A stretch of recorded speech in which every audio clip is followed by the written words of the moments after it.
بھول گئے، سب کو ٹھوکر مار دیا، اپنی کار کا شیشہ چڑھایا، سفر کرنا شروع۔ کبھی مارکیٹ میں بیٹھ کے کسی سے بات تک نہیں کرتے، دکان میں بیٹھ کے کسی کی خیریت نہیں پوچھتے، کسی کے قریب آ کے سلام دعا نہیں کرتے۔ کان کھول کر سن، ہماری زندگی کا تجربہ ہے یہ، جو کبھی کاروں میں گھومتے تھے آج وہ پیدل چل رہے ہیں، جو کبھی گھوڑوں پہ چلتے تھے آج انہیں جوتیاں نصیب نہیں ہو رہی، جو کبھی ایئر کنڈیشن کمروں میں رہتے تھے آج وہ اسٹیشنوں پہ بھیک مانگ رہے ہیں۔ پتہ یہ لگا عزت دار بھی خدا بناتا ہے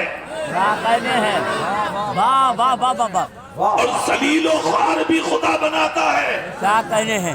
اس لیے منہ اٹھا کے مت جیو، اگر جینا ہے تو سر جھکا کے جیو۔ اللہ منہ اٹھانے والوں کو پسند نہیں کرتا، اللہ سر جھکانے والوں کو پسند کرتا۔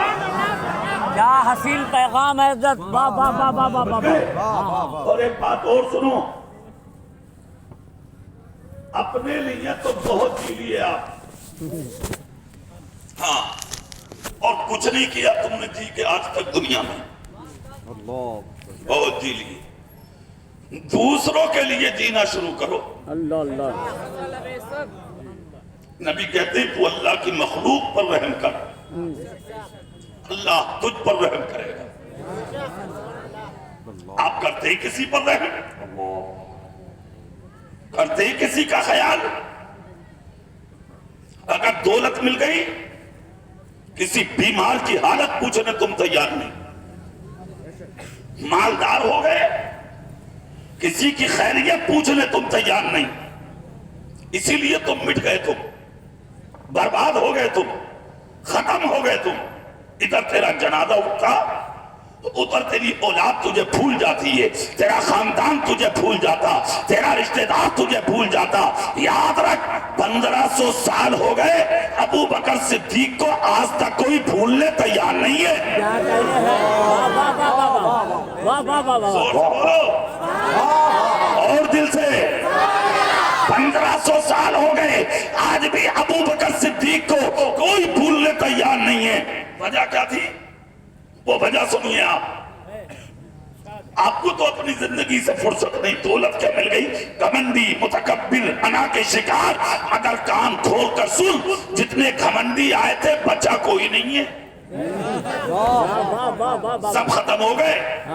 ایک طرف سے دیکھ لے، قارون مٹ گیا، ہارون مٹ گیا، نمرود مٹ گیا، شداد مٹ گیا، حامان مٹ گیا، ابو جہل، ابو لہب، عتبہ، شیبہ، امیہ سب مٹ گئے، یزید مٹ گیا، بچا کوئی نہیں ہے۔ اگر جو سب کچھ رکھنے کے باوجود گردن جھکا کے جیے تھے، مخلوق کے سینے سے سینہ لگا کے جیے تھے، وہ غوث پاک آج بھی زندہ ہے، وہ غریب نواز آج بھی زندہ ہے، وہ صابر پاک آج بھی زندہ ہے، وہ نظام الدین آج بھی زندہ ہے، وہ مخدوم سمنہ آج بھی زندہ ہے، وہ برکت اللہ آج بھی زندہ ہے، وہ فضل اللہ آج بھی زندہ ہے، وہ جمال اللہ آج بھی زندہ ہے، وہ وارث پاک آج بھی زندہ ہے، وہ بدیع الدین آج بھی زندہ ہے، وہ شادی محمد شیر آج بھی زندہ ہے، وہ صدر اللہ فاضل آج بھی زندہ ہے، وہ حافظ ملت آج بھی زندہ ہے، وہ مجاہد ملت آج بھی زندہ ہے، وہ برہان ملت آج بھی زندہ ہے، وہ بریلی کا اعلیٰ حضرت آج بھی زندہ ہے، حجت الاسلام آج بھی زندہ ہے، مفتی اعظم آج بھی زندہ ہے، خالد ملت آج بھی زندہ ہے، مفسر اعظم آج بھی زندہ ہے، امیر شریعت آج بھی زندہ ہے، صدر العلماء آج بھی زندہ ہے، تیرا پیر تاج الشریعہ آج بھی زندہ ہے، شہید الاولیاء آج بھی زندہ ہے۔ ارے کیا کہنے ہیں؟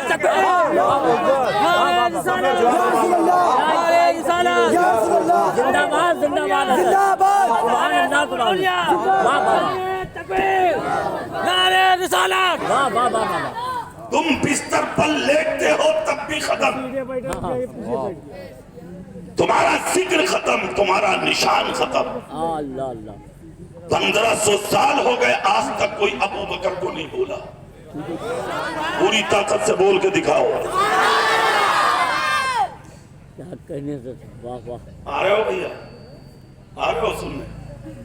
چلو آ جاؤ، آ جاؤ، آ جاؤ، آ جاؤ۔ بڑھیا جگہ، مشورہ ٹھیک دے رہے ہیں، اچھے رہو گے، آ جاؤ۔ ہاں ورنہ یاد رکھو کورونا ابھی گیا کہیں نہیں ہے. ہاں بڑے بڑے اچھے آ جانا. تم کیا چیز ہو؟ ڈاکٹروں کی ریسرچ پھر آنے والا ہے. خیریت اسی میں مسلح خرید لو کیا کہنے واہ ورنہ رومالوں پہ نمازیں پڑھنا پڑیں گی جیسے ابھی پڑھی تھی. مسلح تھے ہی نہیں تمہارے گھروں میں اور نمازی اتنے بن گئے کہ مسلح کم پڑ گئے. ہاں اب چہرہ میری طرف کر کے جملہ سن لو. 1500 سال ہو گئے کوئی نہیں بھولا ابو بکر کو. جمعہ کا دن آتا فجر سے تیاری ہوتی ہے غسل کرنا کپڑے پہننا خوشبو لگانا ٹوپی اوڑھنا مسجد میں گئے پڑھنا چاہتے تھے. مسجد کے امام نے کہا کیا کر رہے ہو؟ بولے جمعہ پڑھنے. بولے رک جا. کیوں؟ کہا بعد میں پڑھنا پہلے ابو بکر و علی کا خطبہ سن لے. مولانا میں جمعہ پڑھنے آیا ہوں. امام نے کہا تیرا جمعہ ہی جب ہوگا جب پہلے ابو بکر عمر عثمان غنی کا خطبہ سن لے گا. کہا مطلب؟ کہا زبان میری ہے فرمان مصطفیٰ کا ہے. پہلے بیٹھ پھر اس کے بعد جمعہ. ادب سے بیٹھا خطبہ سنا. کون ہے ابو بکر؟ کیوں آیا نام وہاں سے چل کے یہاں تک وہ زندگی سنے. مدینے میں تھے ابو بکر صدیق ہے نا. دور خلافت تھا آپ کا. رات بھر سوتے نہیں تھے. 7 سال تک ابو بکر صدیق راتوں میں گھوم کے غریبوں کو ڈھونڈتے تھے. اللہ اکبر کسے اللہ اللہ ڈھونڈتے تھے بولو؟ اور سے بولو. غریبوں کو بیماروں کو مشکل زدہ لوگوں کو تلاش کرتے تھے. کون؟ ابو بکر صدیق. آپ نے ایک دن دیکھا سنا کہ مدینے میں ایک عورت ضعیفہ نہ بھائی ہے نہ بیٹا ہے نہ شوہر ہے نہ دولت ہے مگر بیمار ہے نہ قحط کی ماری ہے کمر جھک چکی ہے اپنے ہاتھ سے اٹھا کے پانی بھی نہیں پی سکتی.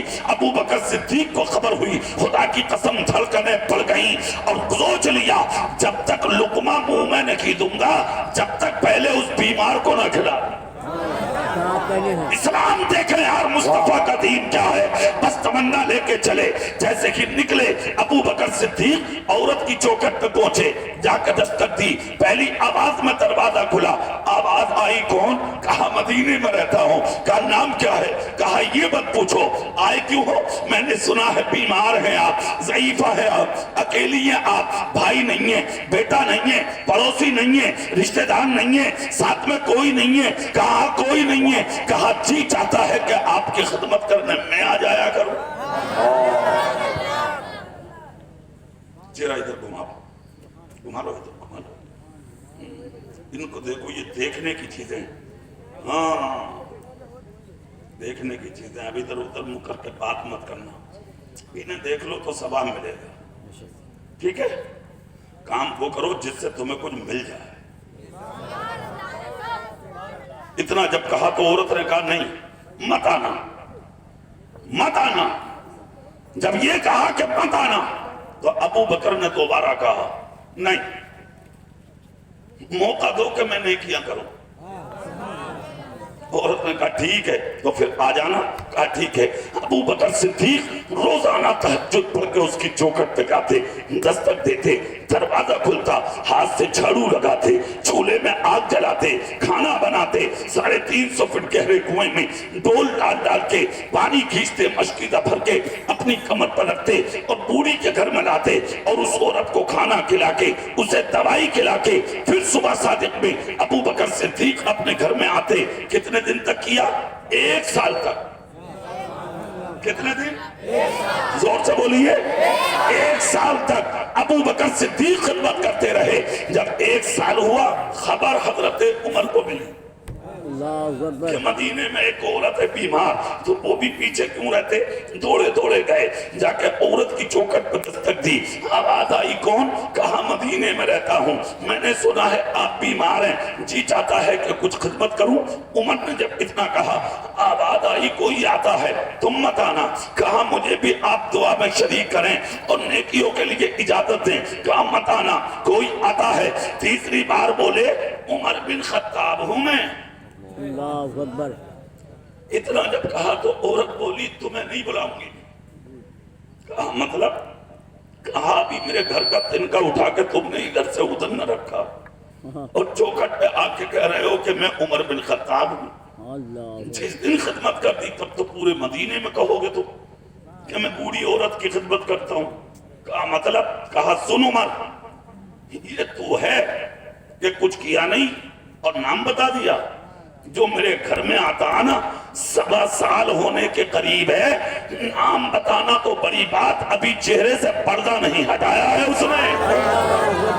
اللہ اللہ اللہ اللہ. سنیے ہائے کیا شان ہے سیدنا ابو بکر صدیق کی. ہائے ہائے. اس کو کہتے ہیں خدمت، اس کو کہتے ہیں مدد، اس کو کہتے ہیں کسی کے کام آنا.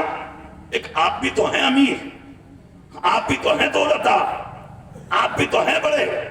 اگر بستی میں کسی غریب کی خدمت کا موقع تیرے نصیب میں مل جائے نا، تجھے نصیب ہو جائے نا، تو 1 کلو چاول اور 1 کلو آٹا اس کے ہاتھ میں دے کے برابر میں کھڑا کر کے اس کا فوٹو کھینچتا ہے تو، اور سوشل میڈیا پہ وائرل کرتا ہے تو کہ پردھان جی نے 1 کلو چاول دے دیا، سیٹھ صاحب نے 5 کلو چاول دے دیا، امیر صاحب نے 1 کلو آٹا دے دیا. لعنت ہو تیری امیری پر. آج میرا ماحول اور میرا معاشرہ تجھ جیسے امیر کو یاد نہیں کرتا، تجھ جیسے امیر کو پسند نہیں کرتا. آج بھی میرا ماحول ایسے امیر کو چاہتا ہے جو مدینے میں مصطفیٰ کا ابو بکر تھا، جو 7 سال تک خدمت کر کے بھی اپنے چہرے سے پردہ نہ ہٹا سکا. جب 7 سال ہو گیا تب حضرت عمر نے کہا تھا اچھا تو پھر اس کا نام بتاؤ. تو عورت نے کہا میں تجھے کیا بتاؤں جب آج تک اس نے مجھے نہ بتایا کہ وہ کون ہے، کہاں سے آتا، میں کیا جانوں. کہا ٹھیک ہے. حضرت عمر بولے تو پھر ایک بات سن. کہا کیا؟ کہا گھر بعد میں جاؤں گا، پہلے دیکھوں گا وہ ہے کون. زور سے سبحان اللہ. اب پہلے دیکھوں گا وہ ہے کون. اب تاریخ کا وہ جملہ سنیں. حضرت عمر بن خطاب راستے میں کھڑے ہو گئے. جیسے ہی کھڑے ہوئے صبح سے شام ہو گئی مگر وہ چہرہ سامنے نہیں آیا. مغرب اور عشاء اور نمازیں نکلنے جا رہی ہیں، یعنی کہ جو نمازیں وہ نکلتی جا رہی ہیں، وقت نکلتے جا رہے ہیں، اگر سامنے سے کوئی حاضر نہیں ہو رہا. حضرت عمر کھڑے ہو گئے. رات ہو گئی، یہاں تک کہ تہجد کا وقت آیا. لوگ تہجد پڑھ پڑھ کے جب اپنے گھروں میں جانے لگے تب کہیں جا کے حضرت ابو بکر صدیق نے دیکھا کہ ایک شخص ہے سر سے پاؤں تک پردہ ڈال کے ننگے پاؤں خرامہ خرامہ آہستہ آہستہ اس بوڑھی عورت کی گھر کی طرف بڑھ رہا ہے. عمر بن خطاب پیچھے پیچھے چلے. ہو سکتا ہے یہی وہ شخص ہوگا. اللہ اللہ. جیسے کہ پیچھے پیچھے چلے حضرت عمر فاروق اعظم تو چلتے چلتے وہ شخص اسی عورت کے دروازے کے قریب گیا. پیچھے سے عمر بن خطاب گئے، جا کے کاندھے پہ ہاتھ رکھا اور ہاتھ رکھ کے کہا رکو، میں تمہارے انتظار میں پورا دن کھڑا رہا، پوری رات کھڑا رہا. کہا پھر؟ کہا چہرے سے پردہ ہٹاؤ. نہیں ہٹا. کہا پردہ ہٹاؤ. نہیں ہٹا. تب حضرت عمر بولے تجھے تیرے نبی کا واسطہ، اگر پردہ نہیں ہٹاتا تو نام بتا دے کہ تو کون ہے. اتنا جب کہا تو ابو بکر صدیق نے دہنا ہاتھ اٹھایا اور اپنے چہرے سے نقاب پلٹی. جیسے ہی چہرے سے پردہ ہٹایا، خدا کی قسم قربان جائیں، حضرت علی نے سر چوما، سینے سے لگ گئے، آغوش محبت میں لے کے کہا اللہ کی قسم میرا دل کہہ رہا تھا ابو بکر تمہارے علاوہ کوئی اور ہو ہی نہیں سکتا. اور دل کی آواز سچ نکلی کہ آپ ہی نکلے. اللہ اللہ. اتنا سننا تھا. ابو بکر صدیق کو جب غور سے دیکھا حضرت عمر نے تو دونوں آنکھ سے آنسو نکل رہے تھے. حضرت عمر نے کہا ابو بکر رو کیوں رہے ہیں؟ کہا بس کچھ مت پوچھو. کہا ایک بات بتاؤ. کہا کیا؟ کہا کہ آپ نے پاؤں میں جوتیاں کیوں نہیں پہنی؟ اب ابو بکر کا جواب سنیں. کہتے ہیں عمر سن، یہ وقت نیند کا ہوتا ہے اور راستے مدینے کے تنگ ہیں،